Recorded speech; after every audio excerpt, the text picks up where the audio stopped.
Welcome to the deep dive. We are jumping straight into a topic that, well, for decades, it's been defined by difficulty and, let's be honest, trauma. Yeah. The long-distance relationship, or LDR. Right. The usual thinking is that LDRs are, basically doomed to fail, or maybe they're just for emergencies. But our sources today, they tell a really different story. They argue that with global mobility, technology, long-distance relationships are actually becoming much more common. Yeah, maybe even getting close to being like the norm for at least part of a relationship's life. We're talking millions of couples successfully navigating living in two different places. And that's really the core of our depth dive today. We want to get past those stereotypes and look at the practical side of keeping intimacy alive across physical distance. So we've got research on how common they are, some sociological insights on closeness. And tons of practical ideas, actually. Things for dates, communication. The key finding, though, it really seems to boil down to creativity, planning ahead, and your mindset, not just the miles. Okay, so the big question is, how do couples actually bridge those miles to build a real shared life? Let's unpack this. Where do we start? Maybe with how common this actually is. Yeah, we definitely need to start there just to normalize it because we treat LDRs like they're, weird exceptions. Uh-huh. But the stats say otherwise. I mean, just look at married couples in the U.S. Millions are apart temporarily. Work, military service. It happens. And it's not just the U.S. No, not at all. One source mentioned Canada. Something like 1 in 12 people over 20 are in what they call living apart together relationships, LAT relationships. 1 in 12. Wow. Yeah.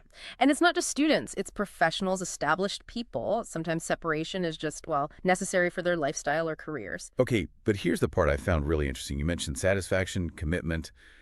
The sources say there's no significant difference between LDRs and geographically close relationships. Is that right?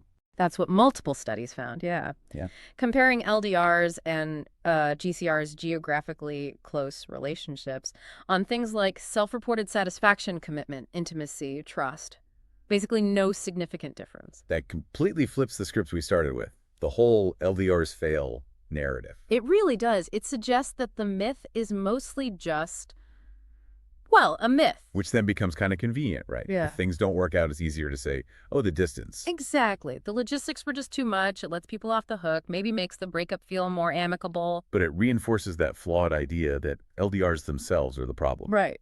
When success or failure really seems tied to commitment, how well you communicate, not just where you live. Okay. The sources did find a nuance, though. It wasn't just about miles, but the perception of distance, or maybe the duration combined with distance. Oh, so? Well, one study suggested being apart for more than 6 months, AD being separated by over 250 miles. That tended to be tough. Ah, okay, so long time and far away. Right. But it really seems to boil down to how often you actually see each other face to face.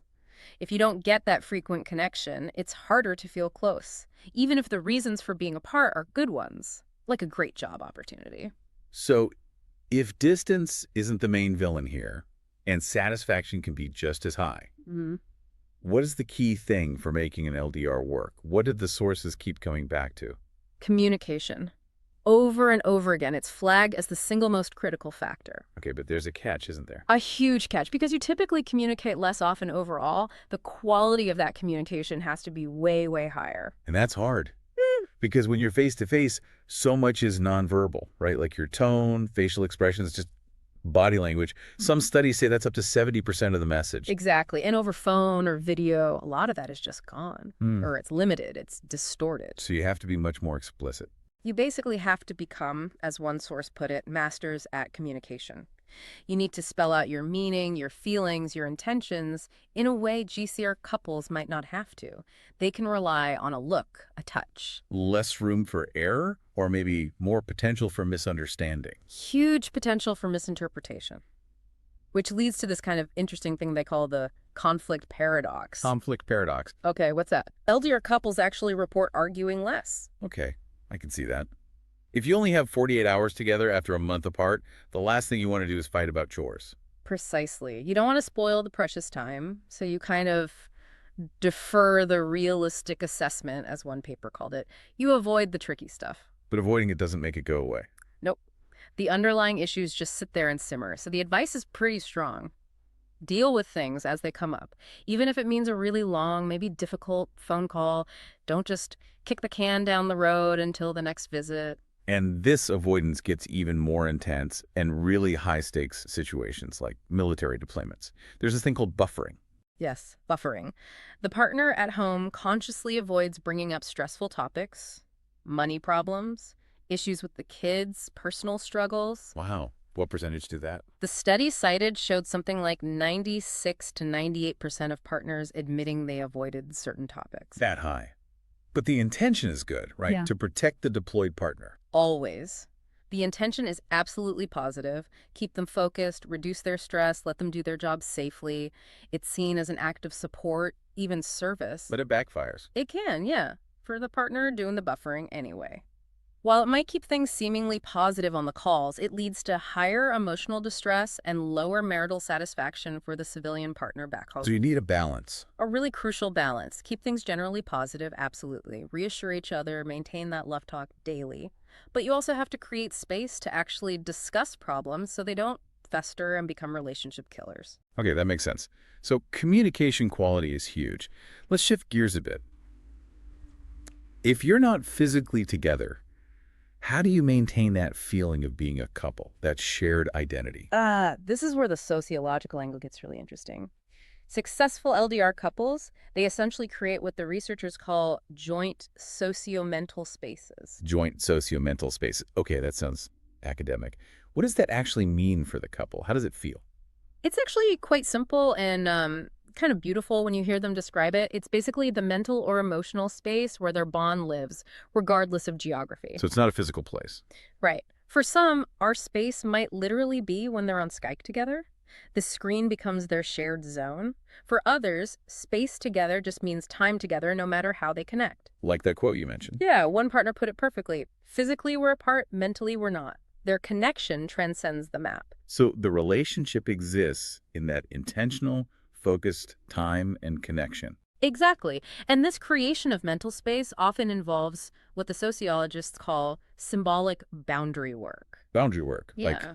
defending the relationship. Kind of, because LDRs often get labeled as, abnormal or less serious by society, by friends, by family. Right. Is that even a real relationship? Exactly that kind of thing. So couples feel they have to work harder to prove their relationship is legitimate. They have to constantly justify it. How do they do that? Sometimes by flipping the script, they'll argue their LDR actually has advantages, like we talk more deeply because we have to, or we appreciate our time together so much more intensely than couples who see each other every day. Finding the silver lining, but also maybe genuinely believing it. Right, and it reinforces that the mental commitment, the emotional bond, that's what truly defines the coupledom, not just being in the same zip code. Which explains how even couples who, astonishingly, had never met in person could still say things like, we're a couple. We're completely for each other. That's the power of that sociomental space in action. They draw a clear line between their deep emotional intimacy, their romantic language, the I love yous, planning a future, and just being friends. The intention makes it real for them. That's a really powerful foundation. Okay, so we have the mindset, the communication needs. Let's get practical.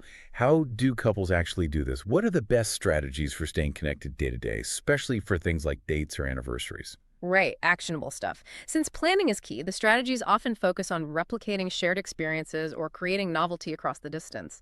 A big one is the tandem date. Okay, like watching a movie together. Yeah, or virtual dining. You both order takeout from similar places, or maybe cook the same recipe and then eat together over video chat. And some candles, maybe. Exactly. Little touches like that make it feel more like a real date night, not just another video call. It transforms the experience. You could even do drinks across time zones, like breakfast mimosas for one, evening wine for the other. Totally. And the virtual entertainment thing is huge. The classic Netflix and chill, just sync up hitting play at the exact same moment, or use a screen sharing app. What about other shared activities? Taking an online class together is a great one. Learn mixology, pasta making, a language, something new you're both experiencing together, even apart, creates shared memories. Well, I like the virtual shopping idea, too. Yeah. One person FaceTiming from a bookstore, picking up books for the other. Yeah, it makes gifting more interactive and personal. And definitely don't forget virtual game nights. Always a good option. For sure. Cards Against Humanity online, Pictionary, classic board games on sites like playingcards.io. It's just fun, low-pressure connection. Beyond dates, what about gifts and other communication tools? Intentional gifting is key. Forget the generic stuff. Send a really thoughtful flower delivery, maybe their specific favorite flower or their birth month flower. Or a care package? Yes, filled with their favorite snacks, little inside joke items, or maybe stuff for a specific date night you planned, like popcorn and candy for that movie night. And I love the idea of mixing old school and new tech, like actually writing a physical love letter. Absolutely. Detailing memories, future plans. It's tangible proof of your commitment. Or those open one letters. Oh yeah, those are powerful. Open when you miss me, open when you need a laugh.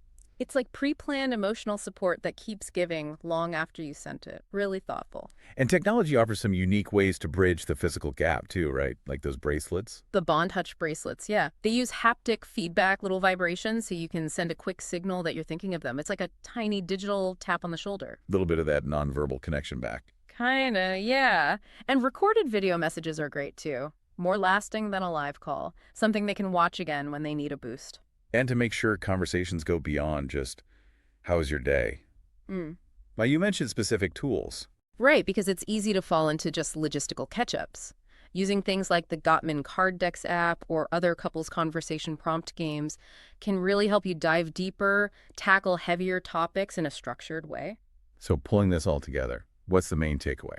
I think the main takeaway is that LDRs aren't inherently doomed or even necessarily harder than GCRs. They just require a different, maybe more deliberate skill set.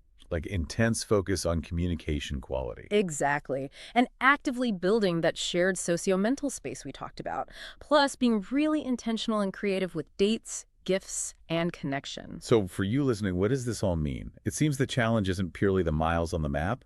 It's more about making sure the ways you bridge those miles genuinely build intimacy and connection, not just fill time. Which brings us to a really important final thought, actually, about the technology itself. Our sources raised a flag about some relationship apps. Oh, how so? They cautioned against apps that rely too heavily on excessive gamification or keeping you in the app, like apps where the main activity is answering questions about your partner on the app. The goal there might just be maximizing your screen time with the app itself. So the app becomes the focus, not the relationship connection it's supposed to facilitate. Potentially, yeah. The sources suggested a green flag is an app whose features actively push you towards interaction outside the app, prompting a real phone call, suggesting a shared activity you then go do, things like that. That raises a really interesting question then, doesn't it? In this world where tech makes LDRs more feasible than ever, how do you make sure the tools you're using are actually fostering human connection and not just adding another layer of digital interaction? Exactly. Something to think about as you navigate your own map, together or apart.